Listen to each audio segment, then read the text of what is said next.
Gloire soit rendue à Dieu. Le Saint-Esprit est en communion avec son peuple. Nous sommes en train de dire merci à notre Seigneur Jésus-Christ. Il est le mandataire, il est le créateur, il est aussi le coordinateur de la vie d'une personne. Merci pour sa présence et à son Fils Jésus-Christ qui est venu sur la terre pour sauver l'humanité. Je dis aussi merci au Saint-Esprit, c'est celui qui est le véritable enseignant. Sans le Saint-Esprit, on ne peut jamais rien faire et on ne peut jamais enseigner. Sur le livre de 1 Jean chapitre 2 verset 27, la Bible dit ceci: l'onction que vous avez reçue, il vous enseignera en toutes choses. Ma prière est celle-ci, à la personne qui sera attentive d'écouter ce message. Je sais que Dieu va te révéler et ta vie va encore changer. Merci. Mon exposé, je vais parler ici la prophétie est la base de votre destinée. Pourquoi je dis la prophétie est la base de votre destinée? C'est parce que la vie d'une personne, d'une nation, d'une famille, d'une église, bien d'un ministre de Dieu est cachée dans la prophétie. Sans la prophétie, personne n'aura le pouvoir de connaître ce que Dieu a destiné dans sa vie. Je vais donner l'exemple. Dans le livre de Genèse, chapitre 49, si tu es lecteur de la Bible, mais si tu es enseignant de la Bible, vous allez remarquer que à la fin de la vie de notre allié des alliés, qui s'appelait Jacob, avant qu'il trébuche pour ne pas ce monde, il a appelé tous ses enfants. Par leur bénédiction, c'est une prophétie. C'est-à-dire, le papa commençait à prophétiser sur chaque enfant. Mais moi, je vais seulement prendre l'exemple de la tribu de Benjamin. Il a dit à Benjamin, tu vas aller prendre quelque chose, mais le soir, on en aura. C'est-à-dire, il a parlé sur la royauté de Benjamin. Jacob est trébuché, qui s'est venu dans la génération de Benjamin. Sur 1 Samuel chapitre 9. Du premier, si vous descendez, même vers le 14e verset. Si vous avez votre Bible, ouvrez la Bible, vous allez lire les Écritures, vous allez comprendre ce que je suis en train de dire. Pendant que l'ânesse de Kis a été perdu, le papa a envoyé son enfant pour aller chercher l'ânesse. Mais prophétiquement, ce n'était pas le problème de l'ânesse, c'était le problème de sa destinée. Ce que je disais. Votre vie est cachée dans la prophétie. La prophétie est la base de votre destinée. Pendant que l'enfant est allé chercher l'ânesse, arrivé quelque part avec son serviteur, l'enfant était tout à fait fatigué. Son serviteur lui a dit, s'il y a possibilité, on peut aller consulter un voyant. Dans l'ancien temps, on appelait le prophète comme un voyant. Ce n'est pas aujourd'hui. Les jours à venir, j'aurais expliqué sur le ministère prophétique. C'est parce que ce sont les prophètes qui n'ont pas étudié, qui n'ont pas pris la lettre prophétique, qui sont en train de détruire les enfants, les familles et l'église, y compris la nation. Quand le serviteur lui a dit, on va consulter un voyant, ils sont allés consulter. Pendant qu'ils arrivent là-bas, Dieu a déjà signalé à Samuel, je vais t'envoyer quelqu'un pour la royauté d'Israël. Or, la destinée prophétique de Saoul a été déjà dite depuis les alliés des alliés. Mais sans la prophétie, Saoul n'allait pas connaître l'Israël, pas d'Israël. Je saute encore 1 Samuel chapitre 16. Isaïe, le papa de David, avait ses enfants. Or, prophétiquement, Dieu a déjà déclaré destiné que David sera roi d'Israël. David était dans la forêt en train de prêter le troupeau. Pendant que les prophètes étaient là, en train de bénir le peuple par rapport à leur festin, il a posé la question au de David, il n'y a pas quelqu'un qui est resté. Le papa dit, il y a un garçon qui est caché là-bas dans la forêt en train de faire le travail. Le prophète a dit, appelle-le-moi. Quand le garçon est venu, l'esprit lui a dit, voici la personne qui a été destinée à la royauté. Ça dit, ça c'est une bonne fille. Pour te dire que la prophétie est la base de votre destinée. Quand on dit la destinée, ça dit, il y a un destin de Dieu qui est caché dans la vie d'une personne. La personne doit le connaître si la personne comprend c'est quoi la prophétie. Or si je reviens, la prophétie c'est Dieu en l'homme. La prophétie c'est la parole de Dieu en l'homme. La prophétie c'est un canal de révélation. La prophétie c'est l'instruction de Dieu en l'homme. Or dans la prophétie on voit la base de la parole. Dans la prophétie on voit ce qu'on appelle le don spirituel par rapport à travers le Saint-Esprit. Or le Saint-Esprit vient à l'église pour distribuer ces dons. Or la prophétie est cachée dans le troisième groupe de dons qu'on appelle dons d'inspiration ou dons vocaux. Si Dieu le veut, à la prochaine, on aura à palper ou à expliquer sur le Saint-Esprit. Tu vois, si quelqu'un veut connaître ce que Dieu a prévu dans sa vie, il faut que la personne entre dans le ligne prophétique. Je répète aussi, je dis que la prophétie est la base de votre destinée. Je poserai la question, ce n'est pas un long enseignement, mais pour moi je pense que c'est comme une exhortation pour éclairer un peu les esprits des gens et pour expliquer aussi à la nation pour comprendre que tu peux étudier, tu peux être prophète, pasteur, docteur, mais il y a des choses que Dieu a prévues dans votre vie sans l'étalage, sans les tables de la prophétie, mais sans les caméras de la prophétie, tu auras des difficultés à connaître ce que Dieu va faire dans votre vie. Sans l'écran de la prophétie, ce sera difficile de connaître ce que le diable a prévu dans votre vie. Or, Dieu a prévu de bonnes choses dans nos vies. Il y a de bonnes choses. Je n'ai pas le temps à canoniser ces choses ou à expliquer ces choses. Je dis toujours, il y a de bonnes choses. Jérémie dit, projet de paix, non de malheur. Je suis serviteur. Dans la destinée, il y a des promesses. Dieu me promet, je serai en Europe, je vais faire ceci, je vais faire ceci, je vais faire ceci. Ça, ce sont des choses cachées. Mais je dois les connaître quand quelqu'un me donne la prophétie. Or, la prophétie, ce n'est pas comme de l'eau à boire. Ce n'est pas comme une maison. Mais la prophétie, c'est la lettre de Dieu en l'homme, l'esprit de Dieu en l'homme, le souffle de Dieu en l'homme, l'exactitude de Dieu en l'homme.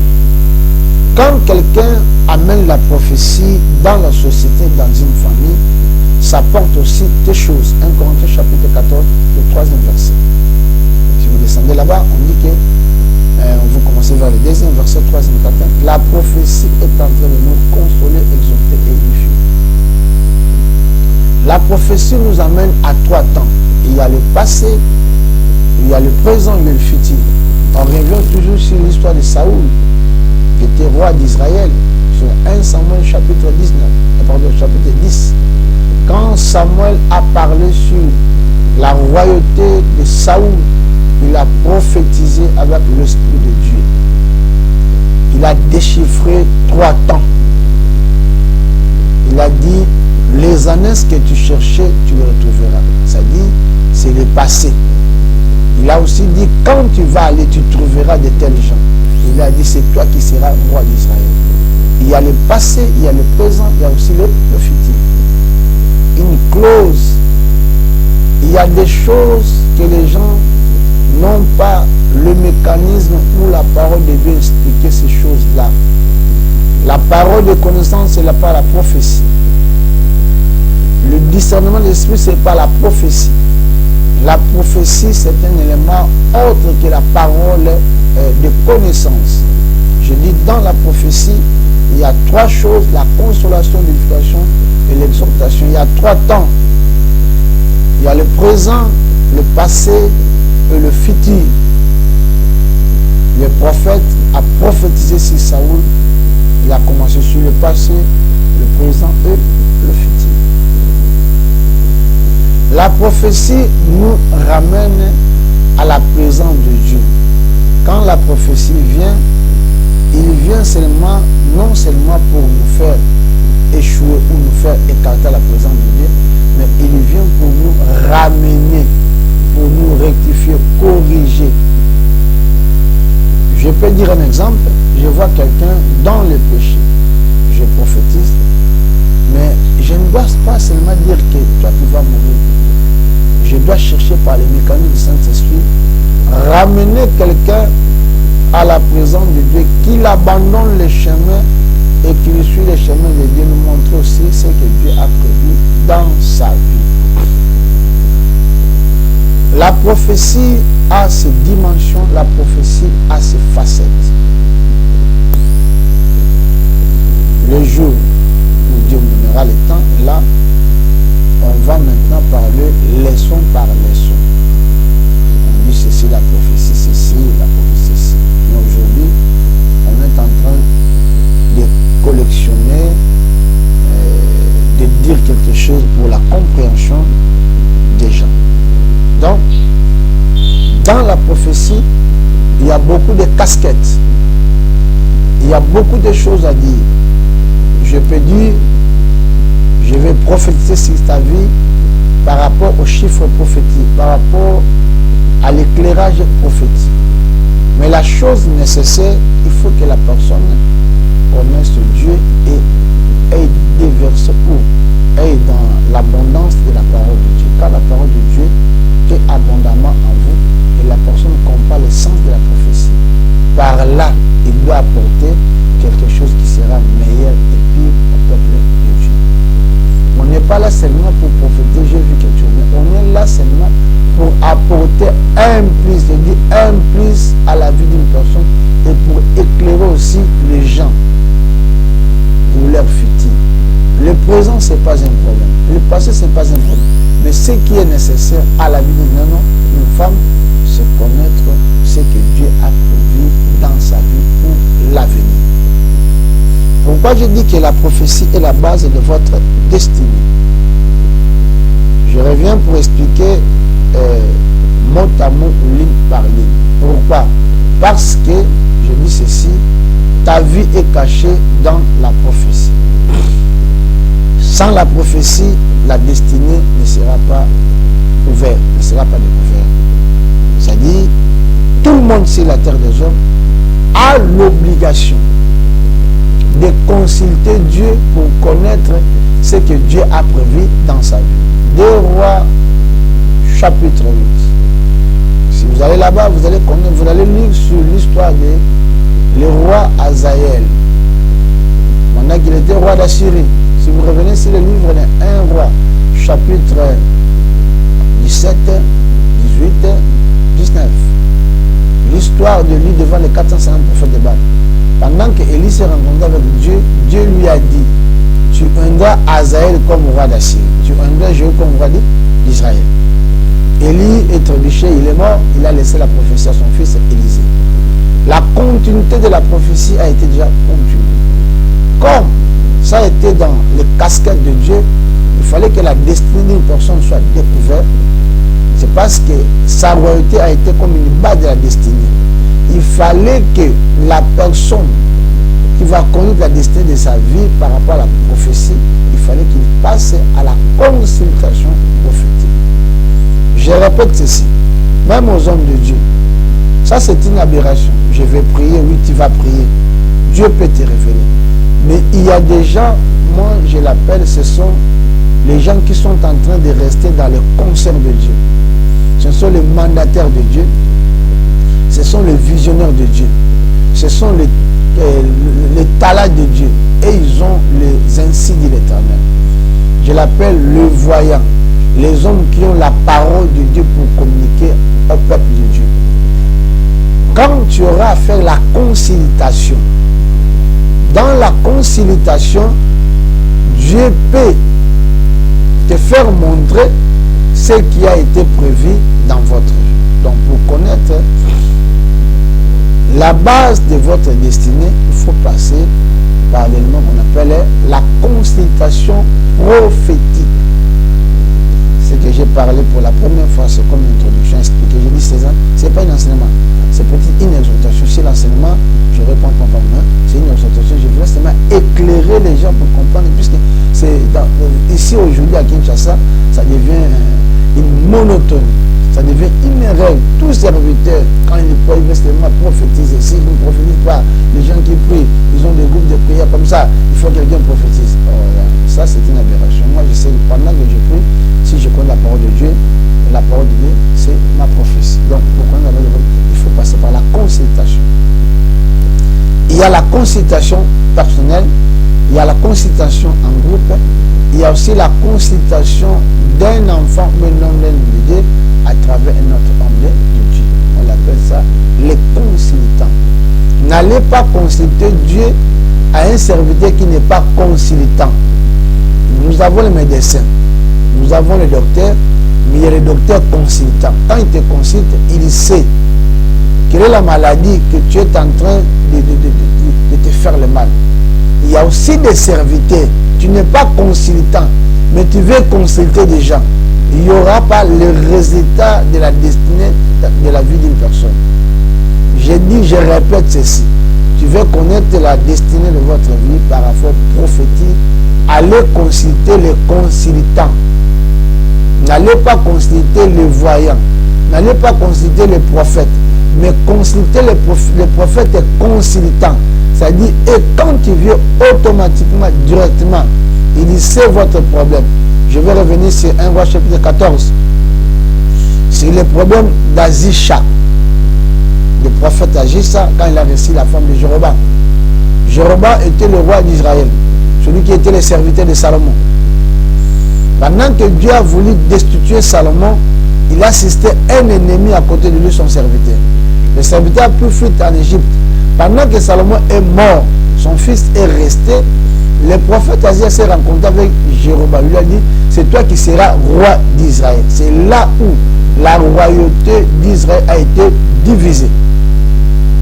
Jéroboam a pris la place. Jéroboam n'a pas marché exactement selon la parole de Dieu.